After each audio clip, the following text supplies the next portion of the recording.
Albuquerque Police get scrutiny from the Department of Justice. Lobo Spring football is more physical than in years past. And athletic trainers put in long hours too. I'm J.R. Oppenheim. And I'm Taylor Mallak. All this and more on UNM News.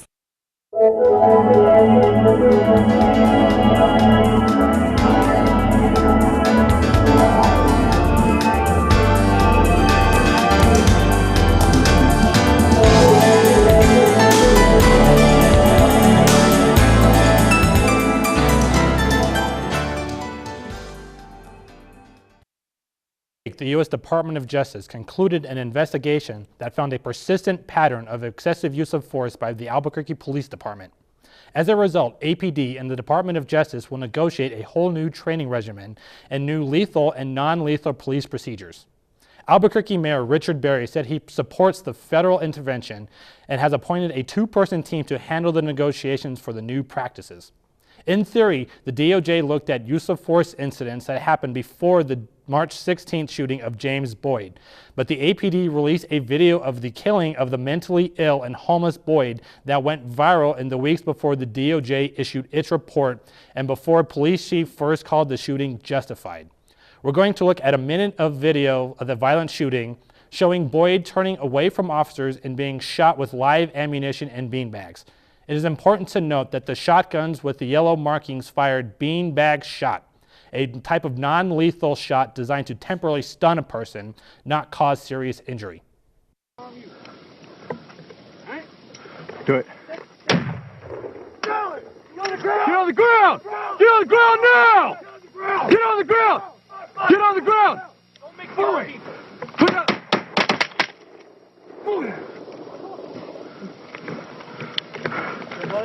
Move it up! Get your hands up! Still got the knives in his hand? Still got the knives in his hand. Still got his knives in his hand. Step it up behind you. You moving? His hands, he's still armed. Yep. Get your hands out. Get Drop your hands the knife. Bean back. Right behind you. Put your hands out to your side and drop the knife. Hands out to your side. Bean bag! Bean bag! Drop the knife. Drop the knife. Drop the knife. Still got the knife in his hand. Negative effect. Guys want a dog on him? I can get him on him. That video sparked outrage and demonstrations over APD's history of fatal shootings, particularly involving mentally ill and homeless people. Other Albuquerque city departments are forming alliances of different sort, including its solid waste management department. In 2011, the department signed a 12-year agreement with Friedman Recycling that will expand the current curbside recycling program. Mark Acosta reports. Over the past few months, blue recycling bins like this have been distributed throughout Albuquerque for use alongside regular trash bins. It's part of the city's new recycling program run by Friedman Recycling. The company also runs recycling centers in Phoenix, Tucson, and El Paso, and now adds Albuquerque to its list of city contracts. Source Representative Mike Smith helps run operations at the Albuquerque plant. So everything comes to us as a single stream, what we call it, or commingled. And so from there, all the equipment generally goes through a series of either negative or positive separation. And what we'll do then is with each material, just separate it out as it goes along and through the process. So what you would see along the way is the vanishing or the exit of materials as it goes throughout the whole process. The company also does commercial recycling for businesses that have recyclable materials in bulk, as well as providing secure data and document destruction. Commercial recycling is Mike Smith's primary role at the company. What I do is go out to the businesses. I'll set up different programs for them because every company is going to be set up a little bit differently. What I try and do is go in there and try and establish the best means of keeping costs low and revenue potential of their materials high. Data destruction for businesses hasn't started quite yet in Albuquerque because the recycling program is continuing to be fully rolled out, but it's one of the only aspects of the plant's operation that still has to be set up. This is Mark Acosta reporting. Athletes and coaches tend to receive the glory in sports. Usually, athletic trainers are taken for granted and are neither noticed nor praised for the long hours and rigorous training they put in to make the programs run. Liam Cary-Eaves reports on the dedication and passion that it takes athletic training requires. A lot goes on behind the scenes of every sporting event. Generally, personal and athletic trainers don't receive the credit that they deserve before, during, and after events. Level 3 athletic training student Kiyun Lynch says that the hard work he dedicates to the field is not for applause or admiration, but for allegiance to his field. You know, I'm not one for accolades, so for me it's really just the positivity and the praise I get is from just seeing an athlete be able to go out there again after hurting themselves. Every single event I've worked has changed my life as a fan. I mean, you root for these teams, but you also root for the individuals because you know a lot of their stories. Love of the game isn't the only requirement for athletic trainers. Level 4 athletic training student Krista McAuley takes advantage of UNM's rigorous requirements. The accredited program allows students to get hands-on experience at the very beginning of their education. The moment that we start as a freshman, we're able to go to clinical sites and work with these athletes, to work with these Division I athletes. We really are thrown into the fire right away, working with these athletes and getting the experience. Former UNM graduate Felipe says that the early onset of involvement in practice was a jumpstart to where he is today. Athletes overcome injury in his physical therapy and rehabilitation clinic. Mars says respect for the athletic training field is growing, but devotion is why individuals join the field, not for the glamour. Exposure is much greater than it was when I was in school, so you'd better perform very, very well because there's a lot of people watching you. Ultimately, we're never going to be the most noted, recognized people, which is just fine. Mars, Lynch, and McAuley were all part of an open house that raised awareness for athletic trainers. All three told students to take advantage of the classroom and hands-on experience instead of dreading the amount of work that is required. This is Liam Cary-Eaves reporting.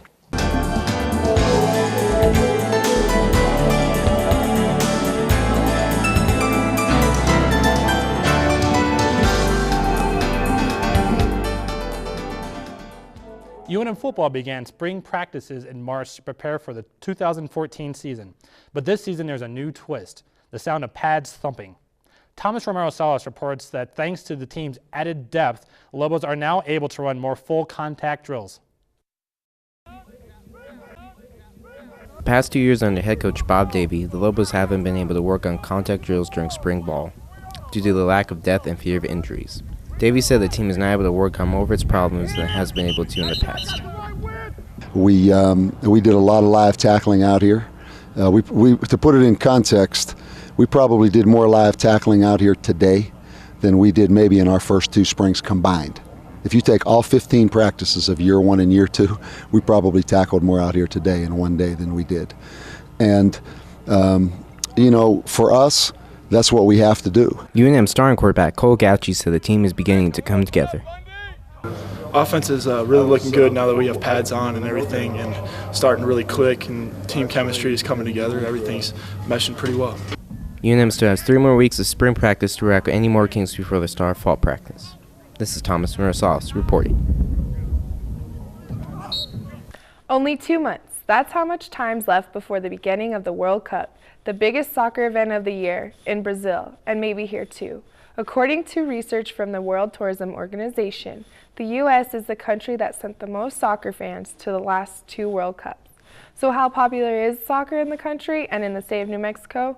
Our own Brazilian correspondent, exchange student Luís Felipe Gomes, has the details. 22 players, a ball, and 1 target. Make goals. Are all these sufficient to attract a lot of Americans? UNM soccer instructor Min-Hyun Kim has seen interest in the sport grown in recent years. Obviously, it's not really, popular as much as like basketball, baseball in America, but I think it's getting really popular in American society because medias and broadcasts really focusing on the soccer game. Especially 5 years ago, I've never seen any soccer games on TV, especially main time. If American people more pay attention to the soccer game, it's gonna be more interesting and then getting more popular. Kim also said that these years, US players are good and teams are competitive, and that makes people more excited to watch. Last Olympic, US women's soccer team, I think they got a gold medal. after that, American people start to, focus on the soccer game. Also, World Cup is kind of unique events that's happens every 4 years. Great players are dying to play there. So the quality of the World Cup game is just great. This is just such a great game. So American people want to see it. Like the fans, the players are getting more interest in improving. Coach of an Albuquerque Soccer League team, Daniel Cabral says the United States have built its teams around with strength and size. Soccer from the United States is very similar to the German soccer. They're very, physical. If you see the athletes here, they're tall, strong compared to South Americans, which are smaller. So I think they're very close to the European style of playing. But Kiyun still thinks the US has a way to go before it becomes a big-time soccer country. Professional soccer team, they need more kind of avenue.